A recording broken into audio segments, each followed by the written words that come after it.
अस्सलाम वालेकुम, मेरा नाम डॉक्टर शेख सादतुल्लाह वलीम है। I am an ENT head and neck surgeon and I am a master trainer in rhinoplasty. मैं इस शोबे से तकरीबन 25 साल हो गए मैं मुंसलिक हूँ। तकरीबन 20 साल से ज़्यादा का अरसा हो गया मुझे राइनोप्लास्टी करते हुए। तो आज हम कुछ मेजर और माइनर चीज़ें हैं जो कि राइनोप्लास्टी के बारे में कुछ मिथ्स हैं, कुछ फैक्ट्स हैं, वो हम डिस्कस करेंगे। मकसद इसका ये है कि जनरल पॉपुलेशन के जहन में बहुत सारे सवालात होते हैं जिनके जवाबात उनको रिक्वायर्ड होते हैं। तो वी वुड लाइक कि हम उन जवाबात को आज दें, उनको एड्रेस करें ताकि आपके जो कंसेप्ट्स हैं अबाउट दिस सर्जरी वो क्लियर हो जाए। तो सबसे पहले तो ये कि राइनोप्लास्टी होती क्या है। राइनोप्लास्टी बेसिकली एक कॉस्मेटिक सर्जरी है, नाक की खूबसूरती की सर्जरी। इसका मकसद क्या होता है? इसका मकसद होता है, आमतौर पर लोग ये समझते हैं कि इसका मकसद है कि सिर्फ हमने नाक को खूबसूरत बनाना है या चेहरे को खूबसूरत बनाना है और ये सर्जरी सिर्फ खूबसूरती के लिए की जाती है, जबकि ऐसा बिल्कुल नहीं है। राइनोप्लास्टी जो है वो हम उसको बेसिकली उसके दो एस्पेक्ट्स होते हैं। एक तो नाक की खूबसूरती की सर्जरी होती है और दूसरा नाक के फंक्शन को भी बेहतर बनाया जाता है। और नाक का फंक्शन जैसे कि हमें सबको पता है कि वो है सांस लेना। सो ऑल गुड राइनोप्लास्टीज, तमाम की तमाम अच्छी राइनोप्लास्टीज जो हैं वो फंक्शनल राइनोप्लास्टीज होती हैं, यानी कि हम सांस के लेने को अमल को, जो नाक की बंदिश है उसको भी ठीक करते हैं, जो कि नाक की आमतौर पे अंदर वाली हड्डी के टेढ़े होने की वजह से होती है। और साथ ही साथ फिर हम इसको कॉस्मेटिकली भी एनहांस करते हैं। इसी वजह से इसको हम सेप्टोराइनोप्लास्टी भी कहते हैं। जो सेप्टोराइनोप्लास्टी है ये सेप्टोप्लास्टी से डिफरेंट है। सेप्टोप्लास्टी जो है वो सिर्फ नाक की बंदिश को खोलने के लिए नाक के अंदर वाली हड्डी को हम एड्रेस करते हैं, उसकी सर्जरी करते हैं। बाहर कोई स्कार नहीं होता, कोई निशान नहीं होता और पेशेंट का नाक ना खराब होता है ना बेहतर होता है। अगर अच्छी सर्जरी की जाए तो खराब भी नहीं होता और बेहतर भी नहीं होता, क्योंकि उसका मकसद ही नहीं है उसको बेहतर करना, और उसका नाक खुल जाता है और वो सांस बेहतर ले पाता है। अगर इसको हम कंबाइन कर दें राइनोप्लास्टी के साथ, जो कि कॉस्मेटिक सर्जरी है, तो हम जो नाक के अंदर की हड्डी है उसको तो ठीक कर ही रहे हैं सांस बेहतर करने के लिए, और साथ ही हम बाहर की हड्डी को भी, और जो सॉफ्ट हड्डी है जैसे हम मुर्कनी हड्डी कहते हैं, स्किन टिश्यू, इन सबको भी बेहतर करते हैं। तो इसे हम फिर सेप्टोराइनोप्लास्टी कहते हैं। सो एसेंशियली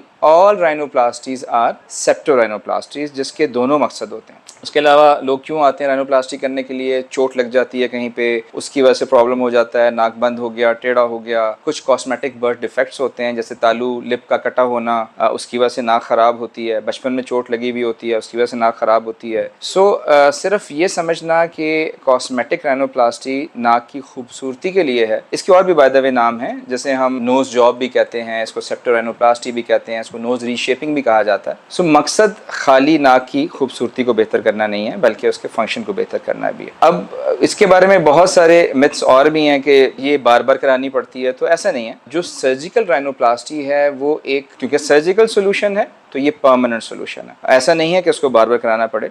अलबत्ता आजकल का थोड़ा सा प्रॉब्लम ये है कि बहुत सारे सर्जन्स हैं वो सीख रहे हैं, नया काम कर रहे हैं, इमर्जिंग फील्ड है। सो अगर आप किसी एक्सपीरियंस सर्जन के पास जाते हैं जो काफ़ी अरसे से ये सर्जरी कर रहा है, तो इंशाल्लाह आपको दोबारा इस सर्जरी की ज़रूरत नहीं पड़ती। ये सर्जरी परमानेंट होती है, फॉर लाइफ होती है। यस, इसके जो आस्ता आस्ता नाक अपनी खूबसूरती लेती चली जाती है, कुछ टाइम उसमें लगता है, लेकिन उसके बाद चेंजेस आपकी परमानेंट होती हैं और दोबारा आपको सर्जरी की आमतौर पर ज़रूरत नहीं पड़ती। यस, एजिंग का इफेक्ट होता है। ऐसा नहीं होगा कि आप एज होते जाएं और आपकी नाक वहीं पे रहे जैसे कि सर्जरी के बाद थी। वो एज के साथ साथ जो एक नॉर्मल नाक पे इफेक्ट आता है वो इफेक्ट जरूर आता है, लेकिन ऐसा नहीं हो सकता कि वो वक्त के साथ साथ चेंज हो जाए या आपको साल 2 साल के बाद, जो कि एक मिथ है कि ये सर्जरी दोबारा करानी पड़ती है, ऐसा नहीं है। हाँ, अलबत्ता कुछ लोग आजकल लिक्विड राइनोप्लास्टी को प्रमोट कर रहे हैं। लिक्विड राइनोप्लास्टी बेसिकली क्या है? फिलर्स हैं जो कि नाक के अंदर लगाए जाते हैं इल्यूजन्स क्रिएट करने के लिए, टेढ़ी नाक को, सीधा बैठी हुई नाक को थोड़ा सा उठाने के लिए। बट सैडली हमारी पाकिस्तानी नोजेस जो हैं वो इसको बहुत ज़्यादा अच्छा रिस्पॉन्ड नहीं करती, क्योंकि हमारे प्रॉब्लम्स बहुत मल्टीपल होते हैं। नाक हमारी टेढ़ी भी होती है, मोटी भी होती है, स्किन भी थिक होती है, अंदर से भी बंद होती है, तो जब तक उसको सर्जिकली करेक्ट ना किया जाए तो वो रिस्पॉन्ड नहीं करती। इसलिए जो लिक्विड राइनोप्लास्टी है उसका रोल हमारी नोजेस में, हमारी पाकिस्तानी नोजेस में बहुत लिमिटेड है as compared to European noses, और ज़्यादातर उसका जो रोल है वो आ जाता है सिर्फ और सिर्फ